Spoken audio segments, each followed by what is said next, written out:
Rumah ditempeli tulisan warga miskin, penerima PKH mundur. Sepi pembeli, harga ikan anjlok. Kiprah pengrajin akar bambu di masa pandemi.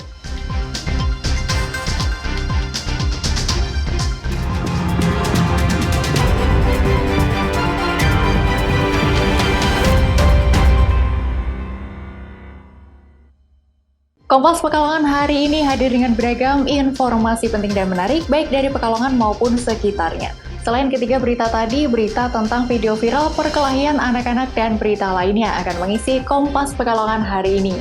Saya Nisa Sayuta, inilah Kompas Pekalongan selengkapnya di Kompas TV, independen, terpercaya.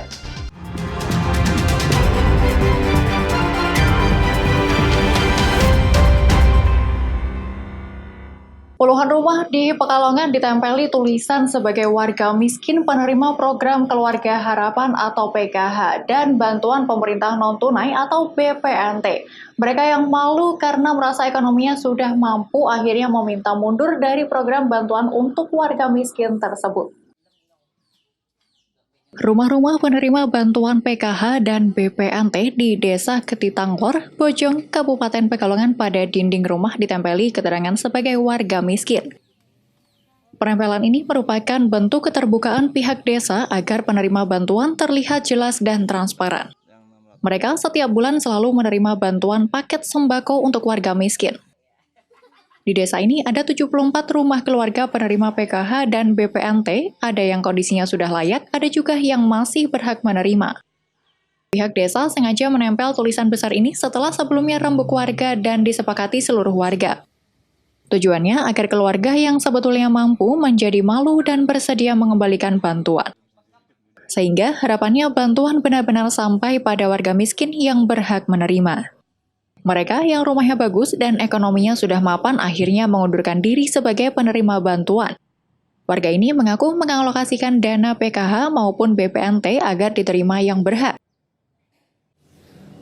Ya, pertama ya, memang udah, insya Allah ekonomi udah mampu ya. Ya. Terus ini proses mundurnya gampang apa susah ini, Pak? Nggak tahu ya. Tapi udah bilang ke pihak desa. Udah, tapi kan katanya ntar nunggu petugas apa gimana? Ini petugas ya untuk itu ya. Iya. Kepada yang lain yang rumahnya masih bagus, kepengennya ibu gimana, Bu? Ya kalau emang udah mampu ya seperti saya aja gitu, biar buat yang berhak lah ya. Data dari Tenaga Kesejahteraan Sosial Kecamatan atau TKSK Bojong, Purwaji, sejak ditempelnya dinding sebagai keterangan warga miskin, sudah ada 3 orang yang mengundurkan diri. Mereka rata-rata malu dengan penempelan stiker karena sudah mampu secara ekonomi. Ya, ini merupakan bagian dari inclusion data, artinya orang yang mampu tapi masih masuk dalam data di TKS sehingga masih menerima bantuan baik BPNT maupun bantuan yang lain yang dari Kementerian Sosial. Nah ini nanti setiap 6 bulan sekali itu bisa diberikan kewenangan untuk melakukan verbal, sehingga harapannya exclusion error yang mampu masuk ke dalam data itu bisa dikeluarkan dan yang tidak mampu di dalam data itu nanti bisa dimasukkan ke dalam data di TKS sehingga mempunyai kesempatan yang sama untuk menerima bantuan sosial dari pemerintah. Kalau di desa ini ada berapa orang, Pak, total yang mendapat bantuan PKH maupun TKS? Kalau yang PKH 54, sementara yang menerima bantuan sembako itu 77 kakak. Betul-betul. Dari data yang ada, jumlah penerima bantuan PKH dan BPNT ada lebih dari 36.000 di Kabupaten Pekalongan. Pendataan dilakukan sejak beberapa tahun dan update data belum seluruhnya dilakukan sehingga ada yang terlihat salah sasaran. Ari Himawan, Kompas TV, Pekalongan. Kapolda Jateng Brigjen Pol Ahmad Lutfi melakukan tinjauan di pos pantau terpadu penyelidikan pemudik yang ada di gerbang tol Pejagan Brebes. Hingga pada 10 hari jelang Lebaran, intensitas kendaraan pemudik dari arah Jabodetabek yang masuk ke Jawa Tengah mengalami penurunan. Kapolda Jateng Brigjen Pol Ahmad Lutfi mengunjungi pos terpadu di gerbang tol Pejagan Brebes, Rabu siang. Kunjungan ini guna memastikan kesiapan personil yang bertugas melakukan penyekatan kendaraan pemudik sekaligus berkoordinasi dengan pihak terkait. Mekanisme yang dilakukan kendaraan pemudik seperti mobil pribadi, travel, dan bus diarahkan ke arah gerbang tol Pejagan. Selanjutnya, petugas melakukan pemeriksaan identitas pengemudi dan para penumpang. Jika pengemudi bukan warga lokal dan tidak memiliki surat tugas, maka diwajibkan untuk putar balik ke lokasi keberangkatan. Sementara untuk angkutan logistik seperti BBM, sembako, dan alat medis masih bisa meneruskan perjalanan di ruas tol Pejagan Pemalang. Penyekatan seperti ini juga dilaksanakan di sejumlah jalur tikus dengan melibatkan personil dari Polres dan Polsek setempat. Di Jawa Tengah ada 10 pos penyekatan, Brebes, kemudian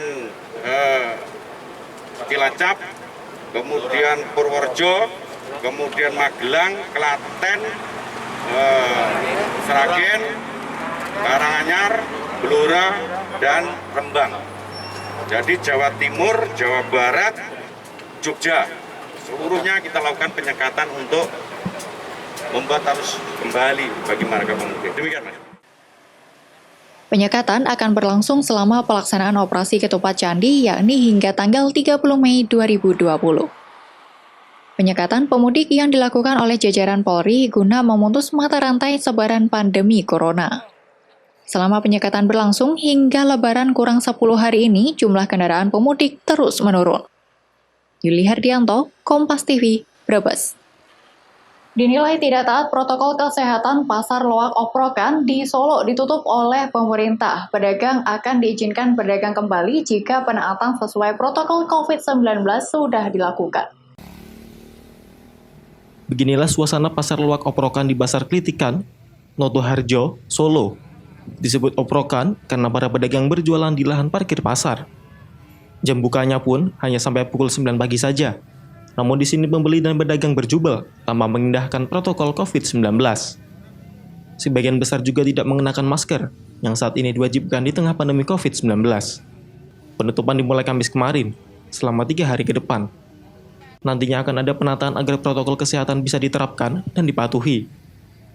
Ya, ini penutupan ini masalahnya para pengunjung itu berjubel, bergerombol, tidak jaga jarak, tidak tertib pakai masker, sehingga Dinas Perdagangan Kota Surakarta menutup Pasar Oprokan di Klitik Notoharjo ini selama 3 hari. Nah, dalam masa 3 hari ini kita akan merumuskan penataan supaya nanti yang berjualan itu tetap teratur, tidak bertentangan dengan protokoler COVID-19. Dengan penataan ini nantinya situasi di pasar akan lebih patuh terhadap aturan menjaga jarak, mengenakan masker, serta menghindari kerumunan. Persebaran COVID-19 di Indonesia sebagian besar terjadi di fasilitas publik seperti pasar. Widi Nugroho, Kompas TV, Solo. Sepi pembeli harga ikan anjlok, nantikan informasi selengkapnya setelah pariwara berikut ini.